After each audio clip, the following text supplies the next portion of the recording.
Any questions on chemical senses so far before we go on talking about more top-down influences on taste? Okay, all right.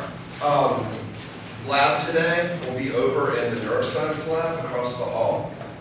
It's probably going to take most of the lab period today for our data collection, but we're doing everything in lab, so you won't have anything outside the lab this week to do. If you have a laptop and can bring it, it'll help with getting our data entered, help put plates on the Google site. So as we're collecting data, you can be entering it in there. Questions? Good? Okay. So we left off starting to talk about complex influences on taste, and we had talked about conditioned taste aversions, and that's where we're going to pick up today. And today we'll talk about how hunger and aversions are represented in the brain, some research that we've done actually in my lab that I'll get to brag about today. And then on Thursday, we'll also talk more about this idea of is there a taste for dietary fat and some of the evidence for that. And then that'll wrap up our section, our exam section. So we have an exam next Tuesday. All right. Yes. Is it Thursday? So we have a review Tuesday? That's whatever Google says. All right, I gave you all this stuff straight ahead. All right, so we talked about conditioned taste aversion. So we talked about conditioned taste aversions needing the parabrachial nucleus, the PBN, and the amygdala to be intact in order for animals to form conditioned taste aversions. So those are two areas that we know are really important, because if you don't have them, rats aren't able to learn about taste aversions. And we also talked about using taste aversions. We can use that method as a tool in two different ways, right? We can use it to tell if an animal can detect a substance, and we'll talk about that more on Thursday. And we can also then see, okay, well, does something make an animal feel sick? We could also, those are the two things that you have to have. You have to go and taste something, and then you have to feel sick in order to form a taste aversion. So we can sort of, we can use those to understand better things like this. And as I mentioned, we'll talk about this in the last section when we talk about the vestibular system there. All right, so focusing in on, so this is a rat brain, and this is the taste system in a rat brain. And it's very similar, it's actually a pretty good model to study taste in humans, very similar pathways. So we have signals coming in from our tongue, right, through those three cranial nerves, up into the NTS or NST, sometimes it's worded differently, either nucleus tractus solitarius or the nucleus of the solitary tract. All three of those converge in the brains from the NST, and from there they travel upward to the parabrachial nucleus, where then the taste signal splits into some subconscious pathways and then into our conscious awareness perceptual pathway.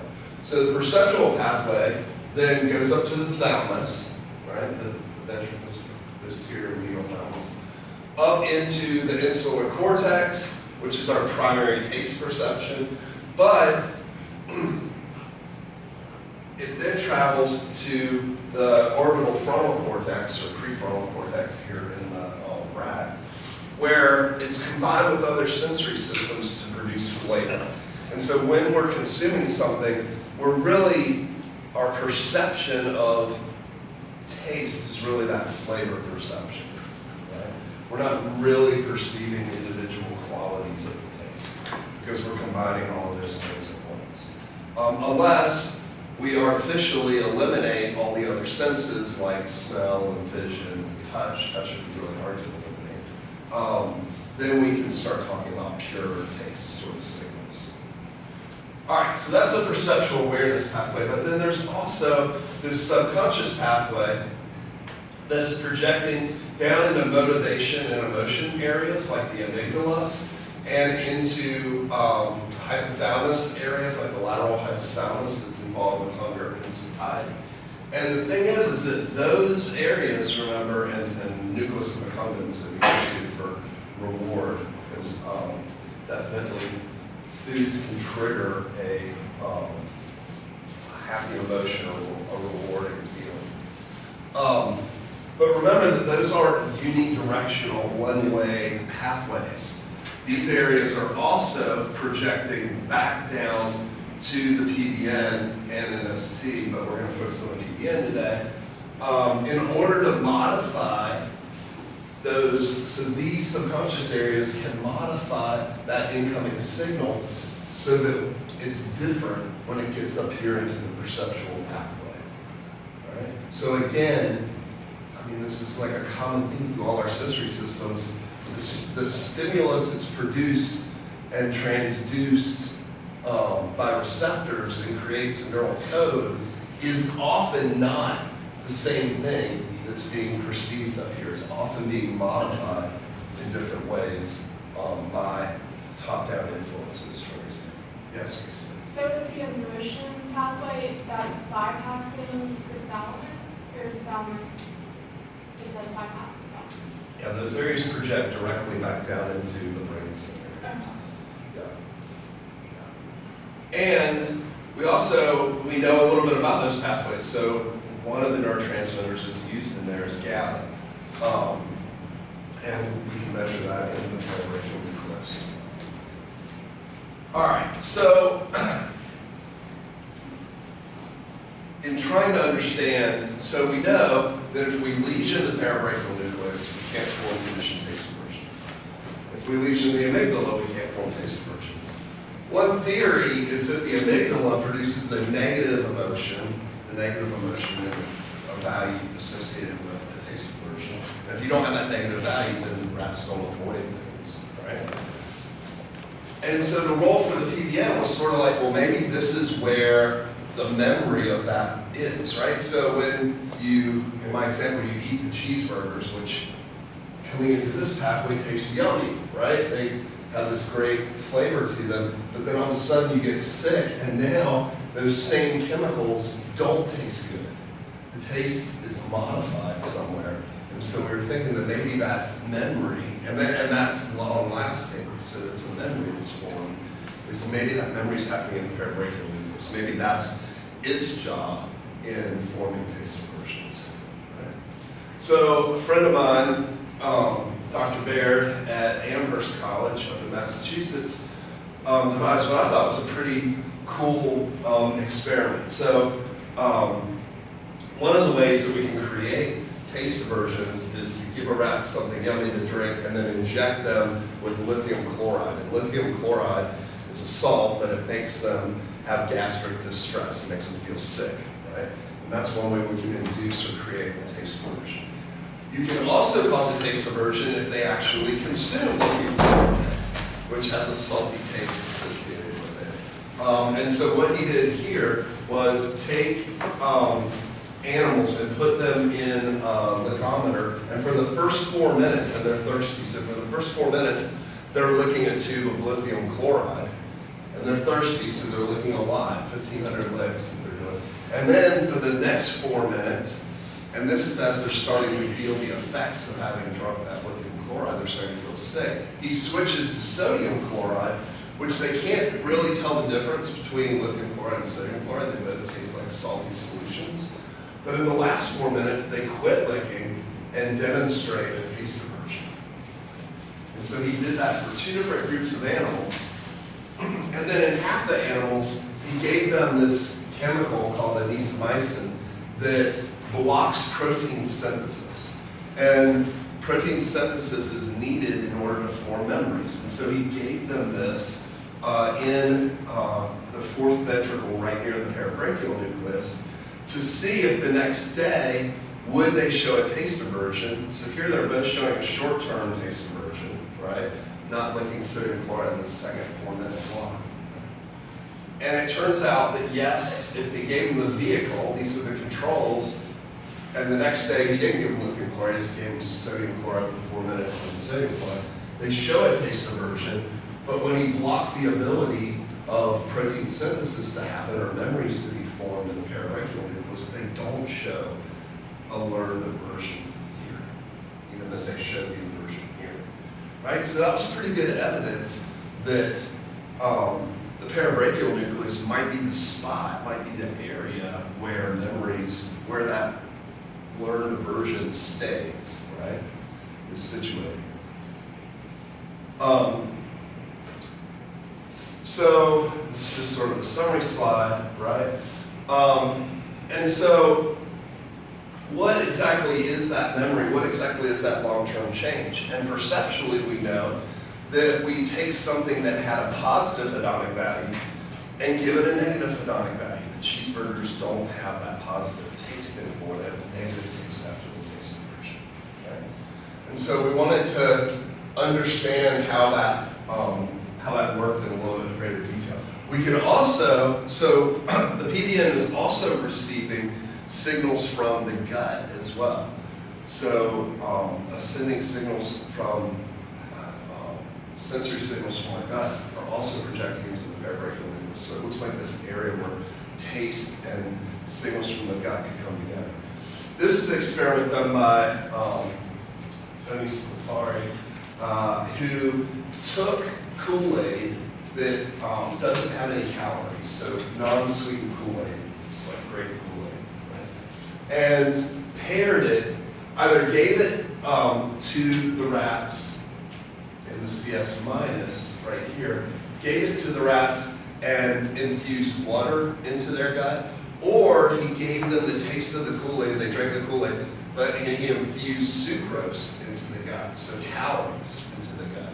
They didn't drink the sweet sucrose, but he infused it into their gut. And that's the CS plus. And what he was able to show is if he made that infusion at the exact same time, so these groups are the time, the delay in sucrose. If he did it at the same time as they were licking the Kool-Aid, the next day they formed a preference for the Kool-Aid. The ones that got water don't show a preference the next day, right? If he delayed it by 5 minutes after they were licking, they showed the preference, right? So they're learning that, hey, I drank this great Kool-Aid and now I get this rewarding signal from my gut that I consumed a bunch of calories. I should prefer that, I should learn to lick that more. If he had, though, made it 30 minutes, that was too far apart from licking the Kool-Aid and getting the signal in the gut that they couldn't match up and they don't show a preference the next day. So not only can we condition aversions, but we can also condition preferences for things, right? For rewarding things. Yeah? Did they look at exactly how long it took for the graph to like switch like that, or did they just kind of go 5 to 30? Yeah, and this one they didn't do an intermediate in between there, right? Okay, so 30 minutes was too long to associate, to learn that the calories were associated with drinking the Kool-Aid. All right, so we think that the PBN might be a place that not only does memories for aversions, but also could be the place that causes increases in liking for stimuli for positive value. So it's almost like on that ascending pathway to our perceptual area that we can turn up or turn down signals in terms of if they're positive or negative in the parabrachial nucleus. We know that there's GABA involved in the parabrachial nucleus, and benzodiazepines, anti-anxiety drugs like Xanax or Valium, are GABA-A agonists. That's how they have their inhibitory anti-anxiety effect. One of the side effects of taking benzodiazepines is weight gain, both in animals and in people. And in animals, we've looked at, well, why do they gain weight? And it looks like food tastes better under the influence of benzodiazepines to the animals. They consume more of palatable food. So this is where my lab partnered with Dr. Baird's lab several years ago to try and understand, could we suspected that maybe the PDN, and GABA particularly in the PDN, is where these benzodiazepines are turning up the signal, almost like a conditioned preference, right, for food so that animals eat more and gain weight. So our question was, okay, what happens to the way rats consume different tastings if they're under the influence of benzodiazepines? And we picked a particular benzodiazepine called chlordiazepoxide, or CBD. It's sold under the trade name Librone as an anti-anxiety medicine, but it's one of the original, sort of most classic benzodiazepines that were created. And so we gave rats, we let them lick to salt, umami, bitter, sour. This is another bitter, saccharin, high concentration saccharin or bitter. This is quinine. Capsaicin, spicy. And then we gave them, so the blue ones are all aversive, right? So the stronger we make salt, the less rats want to lick to it. The more bitter we make something, the less they want to lick to it. Right? And we also gave them some sweet things. We gave them sucrose, low concentrations of umami, low concentrations of sucrose are both preferred. Right? When we get to higher concentrations, they become yucky for animals.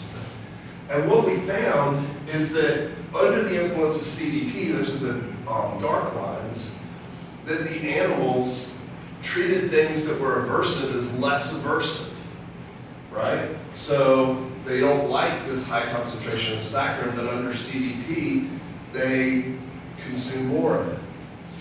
So for all of the bitter ones, they consume more. For the sweet ones, they also consumed more of the sweet. So it's like the drug effect made yucky things less yucky and things they liked more yummy. Right? And that would be the sort of predicted effect if we were going to say, why are animals gaining weight? Well, the things they don't like in food aren't as bad, and the things they like in food are a lot better, so they're going to eat a lot more. Why do you think we did spicy? Why do you think we used capsaicin? What kind of a stimulus is that? Was it to see if it's about the actual flavor versus the taste? Yeah. So capsaicin is, or spicy, is not detected by the taste system. Remember, it's not. We have somatosensory nerves, free nerve endings in our tongue, and that's a whole different pathway. It doesn't go through the PDN, right? It's a whole different pathway. It does end up in the prefrontal cortex. It does end up in the flavor section in the orbital frontal cortex, but it gets there through a whole different route, right? And what we wanted to show is that this change in aversion here was specific to taste and wasn't just an overall, like, okay, people could say, yeah, they drank more of this yucky stuff, but you also gave them anti-anxiety medicine. They just didn't care that it was yucky, right? Because they're on these drugs. But they don't have that effect when it's not a taste, right? When it's outside the taste system. So they don't show an increase in capsaicin. So we were able to show that it was taste specific, right? And that it was modifying the way these rats were drinking this stuff in a way that made it look like the stuff was more palatable and that they should consume more. All right, so we published that. Some 4 student co-authors on that paper. And at the same time, so that was work we did in my lab, behavioral work. My colleague, Dr. Baird, was interested in recording taste signals, neural code, to see if he could measure changes in the neural code in the PDN. So here's our pathway. He stuck an electrode down into the PDN so he could record taste responses there. And then hooked it up to an amplifier. We measured those. And we did that when animals were either under the influence of benzodiazepines or not under the influence. We wanted to see if having the drugs in their system changed the taste, the neural code, the taste signals in the parabrachial nucleus. And what he found is that before injection, he could go in and sort of measure a whole bunch of cells and see how they responded.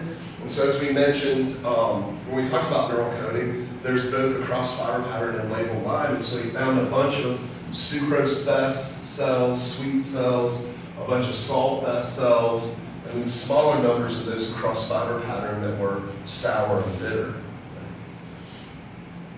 Give the animal either a saline injection or a CDP injection, and what he found is that after the saline injection, he found the same numbers of those same types of cells, but after CDP, there were much more sweet and salt responsive. The sweet and salt responsivity went up, and the sour and bitter responsivity went down. Right? And so again, that corresponds exactly with what we saw with the behavior. So you know I'm all about, like, let's look at the neural activity, right? And how does that directly correlate with changes in behavior?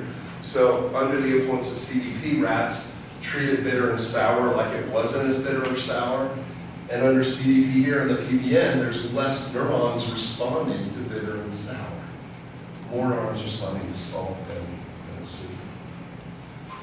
Which is pretty cool. All right, so all of that looked pretty convincing that the PBM was maybe a good place that this is happening. But when we were giving these drugs, we're just giving them to the whole animal. We're injecting the benzodiazepines, and they're going everywhere in the brain, not just in the PBM. So the next set of experiments that we wanted to do, and I think one of the reasons I like talking about this research is because it's how we learn what the roles are for these different brain areas. It's a progression, right? So now that we have this effect and we think we have a target, we want to put a cannula in there where we can infuse CDP just into the parabrachial nucleus with a micro injection just into this area and not affect all these other areas that are involved in the taste system and see, okay, does that produce the same effect as systemic CDP? It's giving it to the whole animal.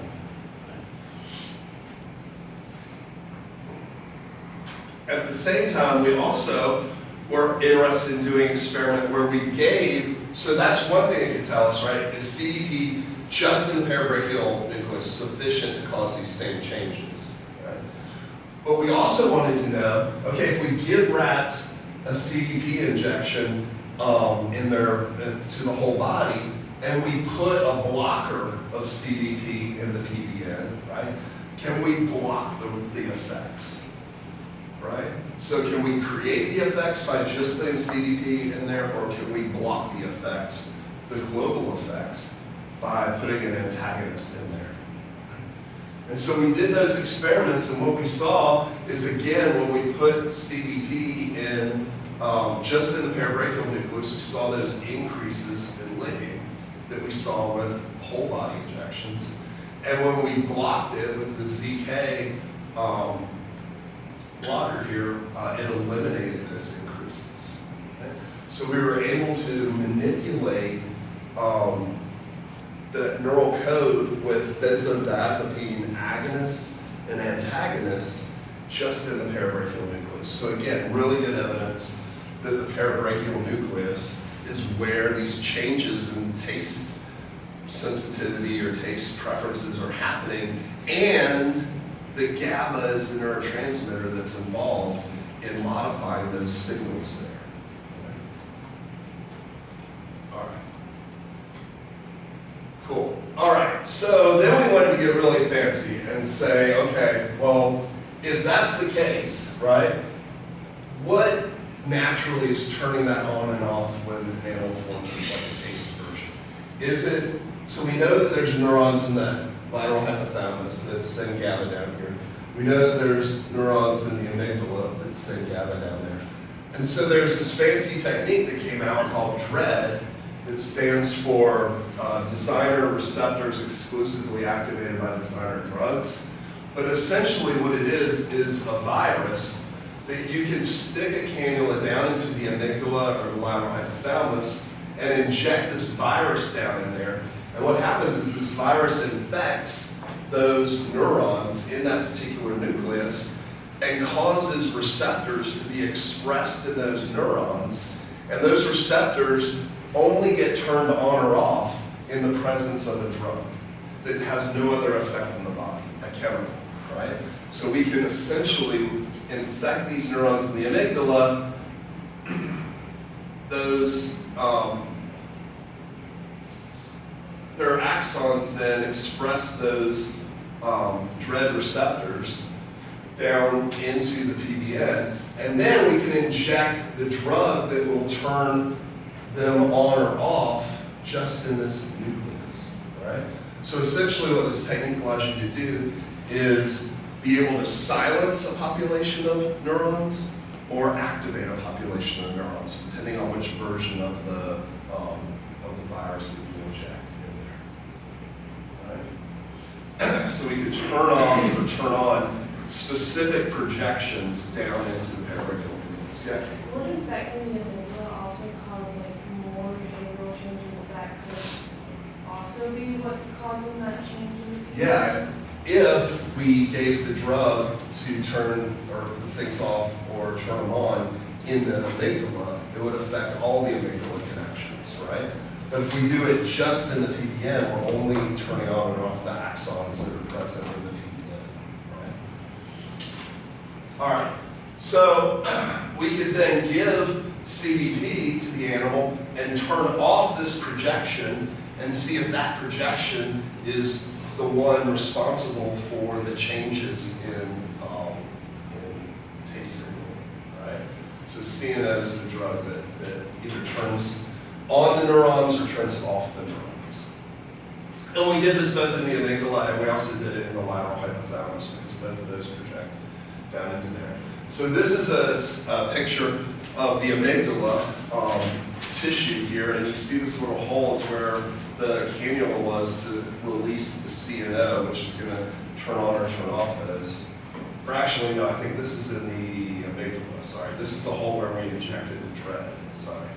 And then if we, you can also, the viruses are tagged with a fluorescence marker so that we can see like where did the infected neurons go, right? So here we can see within the amygdala, these are cell bodies of neurons that have been infected. Out here, outside of the area, there aren't any of those. It's not quite big enough to see that whole field.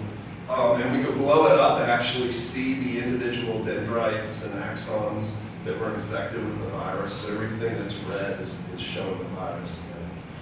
This is now in the parabrachial nucleus. And the blue stain represents where we would have put that drug to turn on or turn off the axons. And if we look at this under fluorescence, all those red, sort of fine red, you don't see any cell bodies there, but all of those, all that red there are axon terminals coming from these neurons that were in the amygdala. Right? And so we're selectively able to turn on and turn off the PDN, which is pretty cool stuff. And so what did we find? Well, here's our control. So when we gave CDP, they increased their linking, which is what we would expect for sucrose, right? And when we inactivated, when we turned off the neurons, we eliminated that. We eliminated that, right? We could actually also, when we turned on the neurons, we could enhance that effect slightly, right? And here's where we had the amygdala and the lateral hypothalamus. We turned off both of those connections, and we got an even further decrease in their linking. Right? So all of this is going to show that the PDN is the place where changes are happening in regard to learned preferences and aversions. And the connections from areas of hunger and satiety in the lateral hypothalamus and areas of emotional value in the amygdala are doing the changes through GABA in the parabrachial nucleus. All right, so taste perceptions change due to positive and negative events. The parabrachial nucleus is the place where those things are happening. Benzodiazepine evidence supports a role for GABA. The dread evidence supports a role for GABA coming from the lateral hypothalamus and the amygdala, and that those can fundamentally change the ascending taste signals before they ever even get to our primary cortex, before they even get to the thalamus. All right, so we're good on that? Everybody understands that sort of series of experiments and the importance of that. Okay. All right. Fungiform papilla, that's where what's located? Taste buds, taste receptor cells, right? These little bumps are called filiform papilla, and those are innervated by the somatosensory system. That's where spicy and touch and mouthfeel are coming from. So filiform papilla, these little ones in the yellow circle here, have trigeminal neurons from the lingual nerve, somatosensory neurons, that have free nerve endings and can measure both texture and temperature or pain changes. And as I mentioned, this trigeminal nerve, that's cranial nerve 5, right? Fundamentally different pathway than the taste system. Right? Goes to a different part of the thalamus, doesn't go to the NST or the PDN, right? But does end up in the flavor area of the orbital frontal cortex. So it's providing tactile, texture, consistency, temperature. There's also neurons in the sinus cavity that can also pick up chemicals. So when you eat like wasabi and you get that tingling in your nose, right? That's because those molecules have gone through the retronasal passageway up in here and are stimulating those trigeminal neurons in your nose as well as your mouth for the hot feel in your mouth. Right? Just like we talked about with thermal recognition in our skin, right? Small changes in temperature are recognized as heat. Big changes in temperature are recognized as pain. Get just the right mix of wasabi and soy sauce. It's warm and not painful. But if you eat the wasabi straight, you're going to get that tingling feeling, right? All right. So we mentioned that temperature can affect our taste perceptions. And in fact, part of that is due to changes in the ability of those molecules to vaporize and get into our olfactory system. And today in lab we'll see what a big role our olfactory system plays in flavor perception. This is looking just at taste thresholds. And as we go from cold fluid to warm fluid, we can see that it affects our threshold, our ability to detect these tastes. Again, salt has one of the highest thresholds because we're kind of always adapted to salt on our tongue because of saliva. But every single one, salt, sweet, sour, bitter, all are affected by their temperature, by changes in temperature. Thinking about bitter, right? Hot coffee, right? Less bitter, higher threshold. Cold coffee, more bitter, lower thresholds. One of the reasons why that tastes different is due to changes in our taste sensitivity based on temperature. Okay, so we've also been talking a lot about this retronasal passageway and how when we're eating foods, we're stimulating our olfactory system as well, right? And so here, this is looking at, they gave people different flavored liquids, right? Different flavored liquids and asked them to identify what that flavor was. And the dark bars represent when they had both their, when they were just drinking the fluid and they had all of their sensory systems activated, right? And people were pretty good at identifying things like coffee and chocolate and cinnamon. A little bit harder to identify things like apricot and pineapple, maybe a little bit harder to discriminate between those, right? But then the gray bars is when they eliminated smell. And so by blocking the nose, you can prevent air from getting up into the retronasal passageway. And what they found is that our ability to tell what flavor that is greatly affected, almost eliminated, when we eliminate snow. Which might be surprising, because you'd think, you know, when I am drinking coffee, that's I'm tasting the coffee, but really you're smelling it way more. Right? All of this, though, because when we're eating something, we're associating that perception as coming from the consumption of the food. Right? So this idea of like flavor and taste gets very complicated and confused.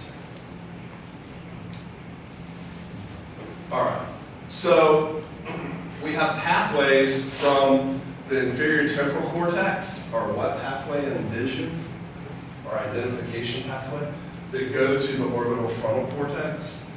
Taste, go into the orbital frontal cortex. Olfaction, orbital frontal cortex. Touch, orbital frontal cortex. All of that's coming together, and that's where flavor is happening. And it's very difficult unless you are systematically manipulating your sensory systems to disassociate what's coming from where when we eat something. It just all comes together as our single perception of flavor when we're consuming something.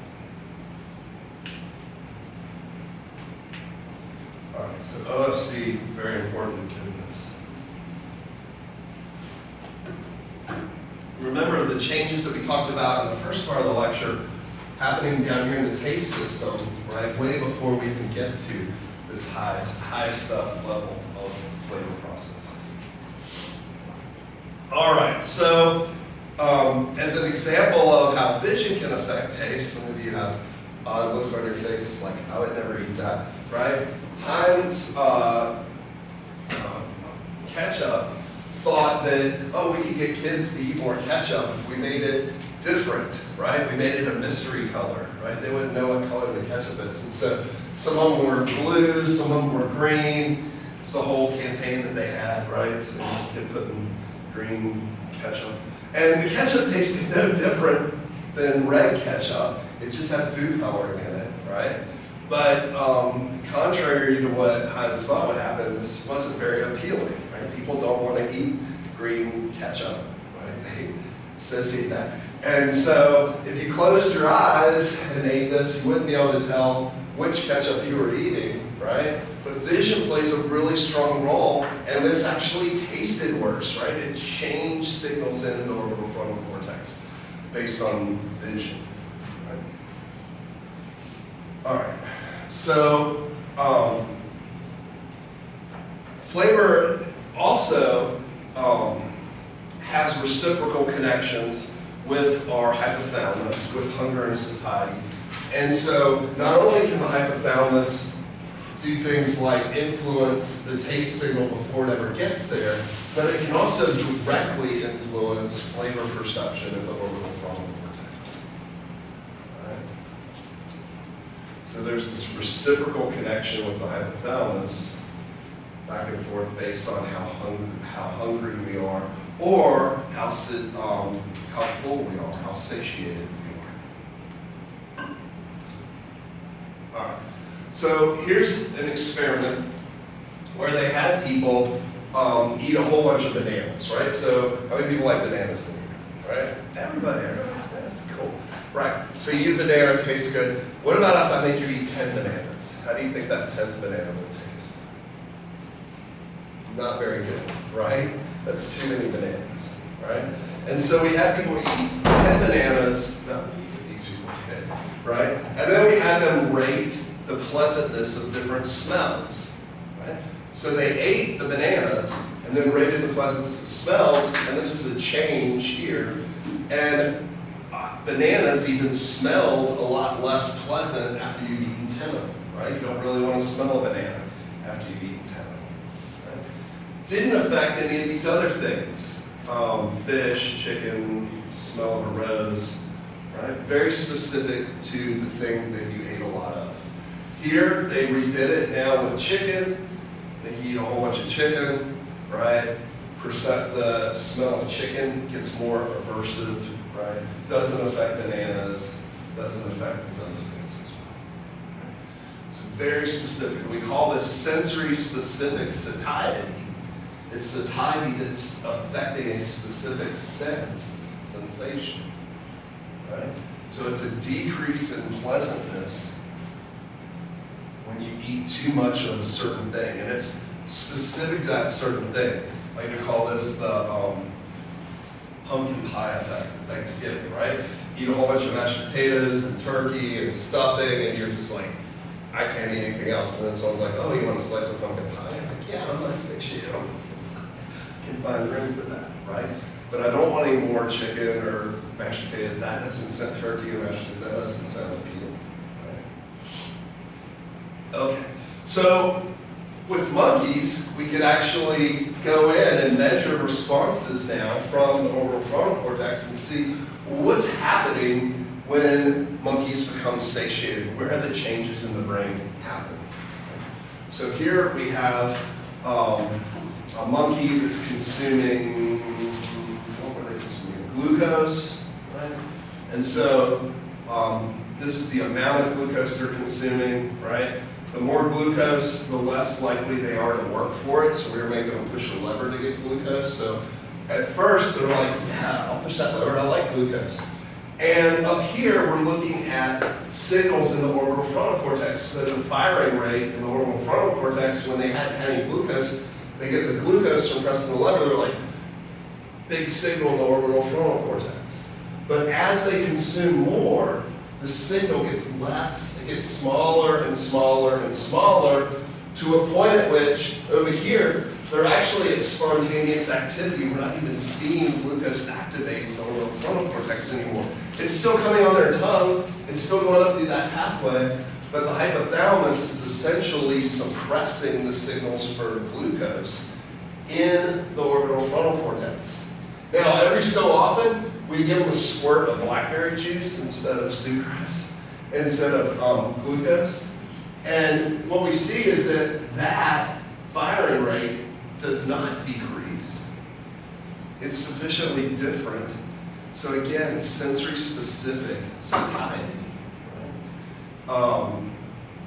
And it's specific, I thought this was correct, but it's really glucose and blackcurrant juice.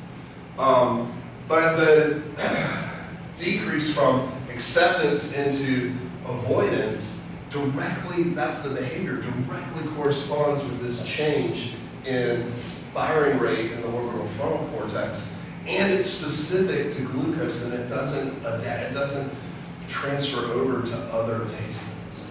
Right? Very much what we see there. Here, they are looking at, again, the behavioral response, and in this case, they're using the blackcurrant juice, right? And so we're seeing sensory-specific satiety, right? They really like it when they haven't had any. If they've had 100 mils, they don't like it as much, right? And this is looking at the firing rate of that neuron, but this is when they were smelling different chemicals, right? And so we see that smelling the chemicals, it gets less. This was tasting the chemicals, that's what we saw on the last slide, right? And this is seeing pictures of the things that are associated with that taste. So the satiety happens not just in the taste system, this is in a way we can tell that it's happening in the orbital frontal cortex, because it's affecting our, it's affecting all of the senses that project there. So just seeing the blackcurrant juice, right? We have less activity. Right? So when we're generating activity from these other sensory systems like smell and sight, that satiety effect is affecting those signals as well, not just taste signals. That's how we know that it's happening at the level of orbital frontal cortex and not happening at like the PBN, for example. All right. Question? Yeah. How strong does the other flavor or taste need to be to break off the satiety? understand the strength part. Like, how different does the other food you're eating? Oh, have to be? Yes. Right, yeah. Yeah, I mean, it's pretty specific to that thing, right? So if you were to eat a bunch of bananas, it probably wouldn't affect an orange, even though they're both fruits, right? So it's pretty specific to the thing. That experiment where they ate a whole bunch of chicken, there was a slight decrease in fish, because fish is a little bit more like chicken, but not as big a decrease as there was for chicken. So it's really pretty specific to the thing that you're becoming satiated on, right? Blackcurrant juice is pretty sweet, so it's glucose, but they can tell the difference, right? So if you can discriminate between the two types of food, then it's probably going to be specific. All right. So not only does the hypothalamus affect the orbitofrontal cortex, but we can have really complex cognition affect the orbitofrontal cortex. So in this experiment, they had people rate 2 glasses of wine on how pleasant the wine was, and they didn't tell them any information about the wine, right? And this was their ratings. And then they gave them 2 glasses of wine, and they said, hey, the glass in your left hand is a $10 bottle, the glass in your right hand is from a $90 bottle. All of this was the same box wine, no difference in that, but they just told them it was different prices, right? And when they told us different prices, people rated the $10 as much less pleasant than the $90. Just by telling them a dollar amount on this, right, changed how they perceive those wines, even though same exact stimulation, same exact chemical across there.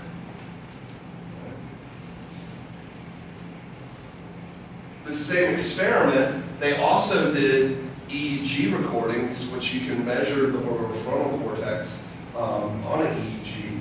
And what they found is that the orbitofrontal cortex actually responded less when they drank the $10 bottle of wine than when they drank the glass that they thought came from the $90. There was much more activity in the orbitofrontal cortex. So again, there's a direct correlation relationship between the amount of brain activity that's happening in the orbitofrontal cortex and how we perceive tastes. And in this case, the more activity that's happening, the more pleasant we think that is. As we become satiated, that activity goes down and we find the thing less appealing. Or if we simply tell somebody, hey, that's a $10 glass of wine, that cognitively we have the ability to suppress that signal, that firing in the orbitofrontal cortex, and consequently, we rate that as not being as pleasant.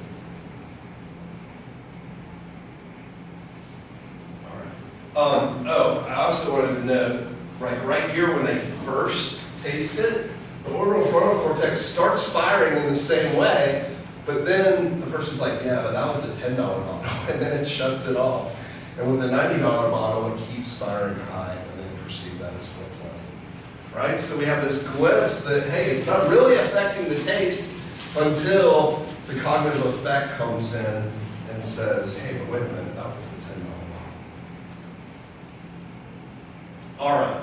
So this is probably a more accurate depiction. Here's the orbitofrontal cortex sort of situated in the middle.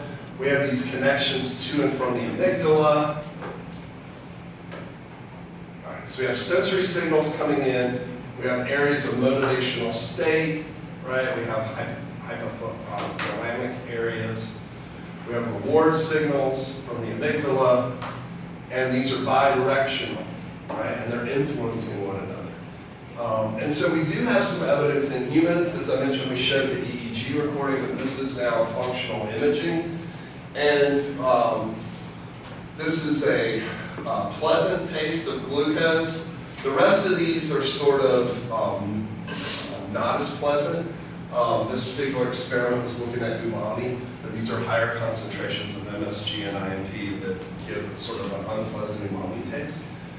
And what we see is that down here in the insular cortex, over here, right, we see all of both glucose, so this is our primary taste cortex, umami, activating areas of our primary taste cortex. This is now up in the orbital frontal cortex, flavor, also being activated by all of those, right? But then there's also activation in the limbic system. And what we see here is that for things that taste yummy, the anterior cingulate cortex, that part of the limbic system right above the corpus callosum, the anterior part of that gets activated for things that are pleasant or positive, and things that are negative, more of a posterior part gets activated back here. Right? So we can show differential activation of the anterior cingulate when something's pleasant, when something's not pleasant.